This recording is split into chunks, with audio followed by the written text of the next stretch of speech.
Hello and welcome to Taiwan Talks. I'm Ian Kavat. As China sails 2 aircraft carriers into the Pacific for the first time, we are here at the Taiwan Defense Tabletop Exercise, the first ever war games organized by Taiwanese think tanks. The driving force behind this are Huang Huang-Hsiung of the Taipei School of Economics and Political Science Foundation, former Taiwan Chairman of the Joint Chief of Staff Admiral Hsi-Min, now of the Center for Peace and Security, and Alexander Huang of the Council on Strategic and Wargaming Studies. Now, a dozen or so ex-generals and ex-admirals have just gone through 2 days of intensive wargaming. We have the chance to speak to 2 of them. First up, we have the privilege of speaking to Takei Tomohisa, retired Japan Maritime Self-Defense Force Admiral, Sasqua Peace Foundation Senior Fellow, former Japan Maritime Self-Defense Force Chief of Staff, Japan Institute of International Affairs Visiting Fellow, and U.S. Naval War College CNO Distinguished International Fellow. Admiral Takei, it is an honor to have you on Taiwan Talks today. Thank you very much. So, given Japan's no war clause in its constitution, can you explain whether in the war games did Japan become a party to the war, and how did that happen, if it did? Yes, the most important one is the Japanese government and the people always stand with Taiwanese. That is the starting point. And year 2015, Japanese government established a Defense Security Act. So the Japan-United States alliance covers the Far East, which includes Taiwan. So although the year 2015 security legislation allows Japan to exercise the right of collective self-defense, even if it is limited, this law does not exclude Taiwan from its scope. This is most important. We are always stand with Taiwanese peoples. Even in a limited manner, Taiwan is not excluded about the collective defense right.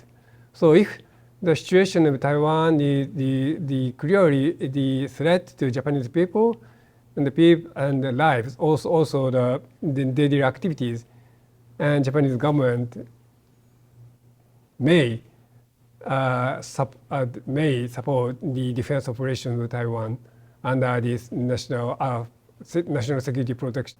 And so in the war games itself, what kind of military support was there from Japan? Because we often hear that observers say Japan would not fight alongside the US, but what it would do is to free up US forces.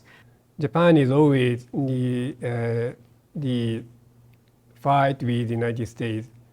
But in the peacetime, the self-defense force and Japanese government had not authority to some defense operation. So we need some the authority, the every situation. That is the Japanese, the type of security legislation. So even when the situation is tense, Japanese government change the authority, to add the authority to the Japanese self-defense force to act with the United States and also to support the Taiwanese people for some humanitarian assistance. And in the war games, were there any surprises for you? Any surprise developments? Okay, yes. Most biggest one is some restriction of communication between Taiwanese government and foreign government, including Japan. So some communication is not so smooth. It is very hard for Japanese government teams to acquire what Taiwanese government want to Japanese government to support them, or some including the information sharing or the other assistance in this timing. So you are referring to what happened in the war games over the past 2 days, right? That's very interesting. Because that is I really understand the reason why. Because in the peacetime, Japan and Taiwan does not have a diplomatic relations.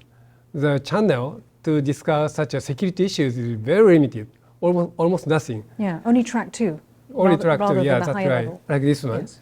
So that's the biggest lesson for the Taiwan, Japan, is they should have some diplomatic channel to discuss such issues in peacetime. And what appetite Admiral, do you think there is for setting that up in peacetime now? I mean, you have written before that Japan and Taiwan are in the same boat, Yes. you know, facing the China threat. I should add the Philippines in this same boat. These three countries are the same boat, now facing the Chinese challenges, not threat challenges. We are mainly in the East China Sea, Taiwan in the around there, and Philippines in the South China Sea.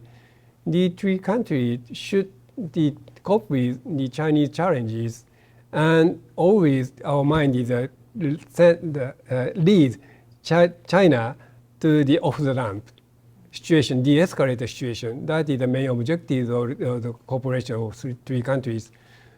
And how do you think that this war game differed from any others that you know about or took part in? This is the first time I know the Taiwanese defense system would work in this situation. It is the first time, very fresh. I'm very impressed. Right, right. That's wonderful to know. You've written previously about China's amphibious lift capacity, and this has always been a factor that has thwarted a Chinese invasion of Taiwan, one of the factors. Can you explain how this calculation has changed recently, and did this play out in the war games? Yes, this war game, the scenario does not cover all these issues, but only the military amphibious ships, the commercial vessels act the amphibious operation on both sides of Taiwanese coast. I think it is quite impossible because the amphibious operation is not one shot. It takes years, months, years to support the operation. But this is a scenario limitation.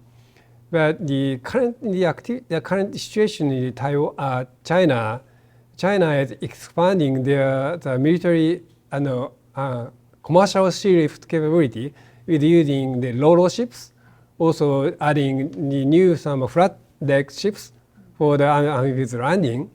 So we should be careful to the movement in the current one. That is one of the signals China is ready to convey the amphibious aggression against Taiwan. And sort of going back now to Japan and the assertive or aggressive behavior that you've seen from China. So I understand that according to Japanese statistics, out of 366 days, China actually entered waters near Senkaku or Diaoyu Islands 355 Almost a year. Yes, which is almost 100%, 97%. Also, there was a change in the Japanese Coast Guard's description as possibly armed, these vessels, to armed with naval guns. Yeah. So as a result of this, how has Japan's military responded? It is a very tough question, but I have a friend in the Coast Guard. They are very serious to protect Japanese sovereignty and territorial integrity about Senkaku Island. The calculation is very simple. When China dispatched 3 Coast Guard vessels, Japanese Coast Guard dispatched double, 6 or 7 or 8. Always keep the number bigger than China. And Japanese government increased number of the bigger the cutter, Coast Guard cutter, to be able to operate through the year, even in the rough sea around Senkaku Island. The other one is the Japanese government continue to release news what happened in the Senkaku Island. That is why almost a year Chinese Coast Guard deployed these areas. That is one of the means of strategic communication to the international communities. So China, you say, is signaling sort of a forward posture, yes. its presence, operations. Yes. Do you think, though, I mean, because these war games started with a scenario that, with a grey zone military yes. coercion scenario, it then escalated into conflict on Taiwan's beaches. But do you think that we could possibly be already in that grey zone period? We are now right in the now? grey zone. So you agree that we are. So yeah. in effect, you are saying that we are in a pre-war phase. Yeah, pre-war. It is Cold War, pre-war, or between war, intra-war. I don't know, but we are now in the gray zone situation.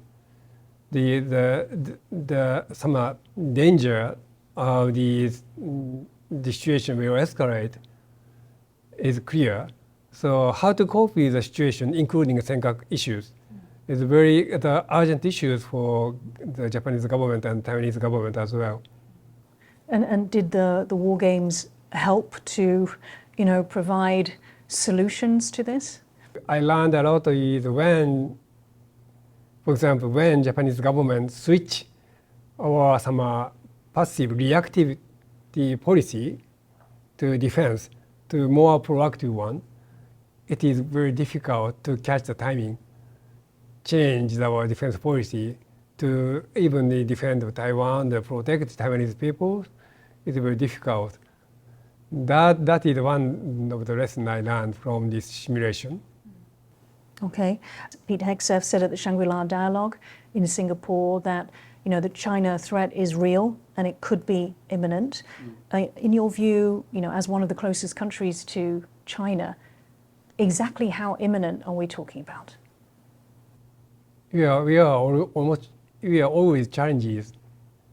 That is one of the situations of gray zone.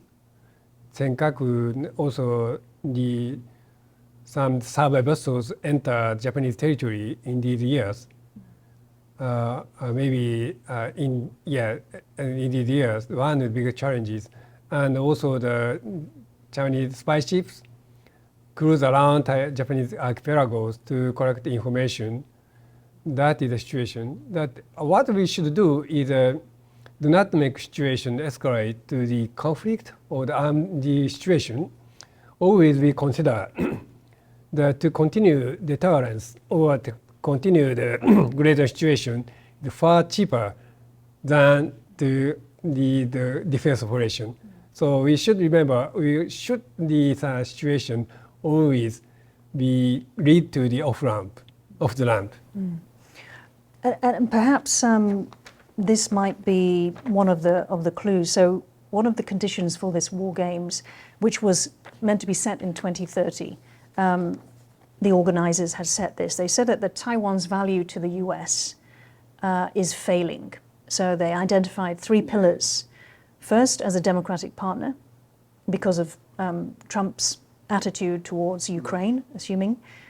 Second, chips, because now a portion of those chips will be manufactured in the US. And then third, Taiwan's position on the first island chain, which of course cannot be changed. Do you think that there is room there for, increased deterrence signals to China that will help, as you say, de-escalate, which is the goal of everybody right now? Most important point, the Taiwanese value is not failing for Japan. That is the most important point. We are always stand with Taiwanese people and Taiwanese government. So the Taiwanese value, geopolitical value, is never changed for Japan.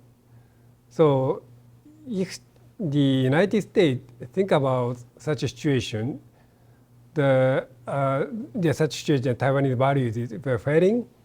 We, Japan and the other allied countries, the friend, should work together to enhance the credibility of American commitment to this area. Thank you so much, Admiral. Thank you so much for your time today and your support for Taiwan. But everything, I think the Taiwanese government should take initiative to defend the Taiwan. Do not wait the American and the Japanese support comes. Next up, we have former US Department of Defense official Tony Hu. Tony, a very warm welcome to Taiwan Talks. Thank you, Ian.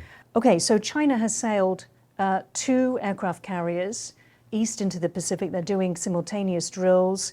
What does this mean for complicating or forcing a rethink of US strategy? And was this reflected in the war games?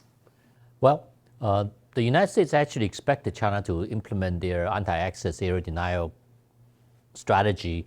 Therefore, we would expect China to deploy forces like that. Therefore, and because of that, the United States has counter So in this war game, certainly we played out some of those counters, and we would preposition stuff. When they do this move before the first shot, before the war started, United States would already forward position our forces and war reserve material so that we don't have this access problem at the initial fight. And once the fight starts, these Chinese forces will become primary targets for us to wipe out so that we can follow on forces to help defend Taiwan. So it's not unexpected per se. I suspect in real world, China would try to prevent U.S. full involvement, but it's doubtful that they can successfully do that. Right. So in the games themselves, Tony, which side prevailed, Taiwan or China? Actually, in this case, we didn't play to the point where which side prevailed. China, the game players allow China to actually have feet on the ground in Taiwan. The United States also deploy forces onto the ground because we feel it's necessary. That's very interesting. So the political support for that, was that explored in the war games? Absolutely, because the political support strengthens Taiwan's will to fight.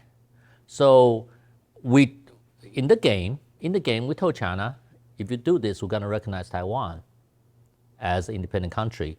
And we coordinated with the Japanese team. Japanese team said, once you do that, we'll follow suit immediately. And of course, we expect, if you look at what happened in Kosovo war, and once the United States recognized them, 14 countries immediately, then other countries now only, is it Kosovo? Yeah. The only country that don't recognize it are the Russian or the Russian satellites. Okay, we fully expect this will happen with Taiwan.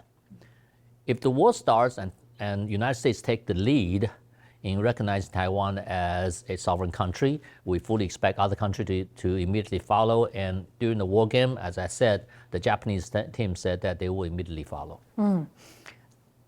And so I understand that originally there were 4 moves that were planned. So there are 4 individual games unrelated to each other. So the first one, obviously, China is sending a political statement, and then the blockade, which, as it played out, the anti-blockade movement is very successful because, once again, the coalition came together with escort convoys to deliver daily at least 5-6 ships coming into Taiwan with necessary energies, the coal and the LNGs, and food and medical supply and munitions. And the United States will establish an air bridge to use airlift to bring in critical supplies. So to beat the blockade actually was fairly easy. It's not that difficult to break a blockade. And the foolish thing is if China do blockade, once again, it gives the coalition forces time to forward deploy, because we know if the next move is actual combat. Right. So going back to that political authority, we always say, the militaries practice, they rehearse for responding. Of course, we know that. But then it comes to the individual presidents, the political decision of whether to actually put soldiers' boots on the ground. Well, we fully expect to have early warning of Chinese actual military invasion because they have to move forces and other materials to help ensure that when they strike, they can win. We actually talked about it during the game among the U.S. team, where our regional commander in Indo-Pacific Command would go to the president and say, listen, President, we're seeing this. I recommend we get ready to implement our war plan and recommend option. Our war plan have different options, execute this option. And so that political decision most likely were made on the front end, not when China make its first shot. So I think people need to understand that. The U.S. decision-making process is not after China launches missile. It's well before that. Well before that, when we see strategic warning that China might be attacking, that decision should already be made. Okay, so I think it's important for people to understand. So it's interesting that alongside the military operations in this war games, there were different tools: diplomatic, information, social economics. Tell us how these were advantageous, how they were used. Well, certainly, economic is a tool, just like with Russian economic sanctions. Okay, information, strategic communication, to let the world know who's the bad guy. You have to win the narrative war. The narrative, the opinion war, right? So that's part of the information process. So in our play, one of the moves we did was tell the president to go on TV and tell the American people why Taiwan is important, why we need to defend this democracy. So it's part of the information war. And so the responses that the category that we have to provide. And one of the things we provided was to have the president go on the TV say, because a lot of Americans don't know what Taiwan is, why Taiwan is important, and why we need to protect the democracy. That way, you will have the support of the American people as we could come to help Taiwan. Right. And just curious about your opinion of all the activity, it appears to be increasing what China is doing in the region. 70 vessels across the first island chain in May, also these aircraft carriers. In your view, is the risk of war, what is it like at the moment? Has it increased? I think the risk of war has increased just because the ambition of Xi Jinping. The risk of war might also increase because of the likelihood of an accident, okay, an unintended start of a conflict. So yes, the overall risk has increased because of the Chinese irresponsible actions, let me put it that way, and also the urgency that Xi Jinping might be feeling about trying to do something. So yeah, the risk has increased. Right. And Admiral Samuel Paparo, he's the head of the Indo-PACOM, says that the drills that China undertakes around Taiwan, they're not exercises, they are rehearsals, that they are a fig leaf for military action. It could change, in a minute, from drills to actual action. Did this occur in the war games? Because what you want to do from exercise to actual warfare, you want to have the surprise factor, and the fact that everybody knows this might be a possibility, there is no surprise factor. So even in real world now, as they exercise, the intelligence collection against that exercise and stuff, the surprise factor, I would be surprised if we're surprised. Right, okay. So Paparo managed to fulfill his goal in alerting people to this, right? Were there any other surprises, Tony? You've obviously been in this kind of exercise before. It's one of the better ones that I've been in. I've been in many since I was a young captain, and until now, I've been in many war games, and this is one of the better ones. And also, it has provided lessons learned. What is the key one, do you think, that they need to take away from this? I think the key one, I would say, is to have a route of engagement in place in case, right now China's intrusion is getting closer and closer. It's already in 24 nautical miles. What if they get into your territorial airspace or sea space, 10 nautical miles? What is the route of engagement for that Taiwan ship captain, the F-16 pilot? So you need to have this route of engagement in place so that they don't have to ask, boss, what am I supposed to do? Well, you already know what you're supposed to do. So it's not an easy answer. That route of engagement is going to be very complicated because Taiwan don't want to fire a first shot, for example. Some of the political constraint is affected, but don't make that ship captain try to make that decision at that point, or the pilot. You need to have it ready to go and already briefed. When you go up to intercept the Chinese Su-30 and he decided to come into 2 miles into our territorial airspace, what do? It should not be on the shoulder of that F-16 pilot. It should be a combined response of some type and try to chase the guy away or shoot him down if you have to. There ought to be some kind of rules that it's already in place. That's one of the lessons learned. I thought that's very important out of this war game. Okay, Tony, we're going to have to end it there. Thank you so much for joining us at this special Taiwan Talks today.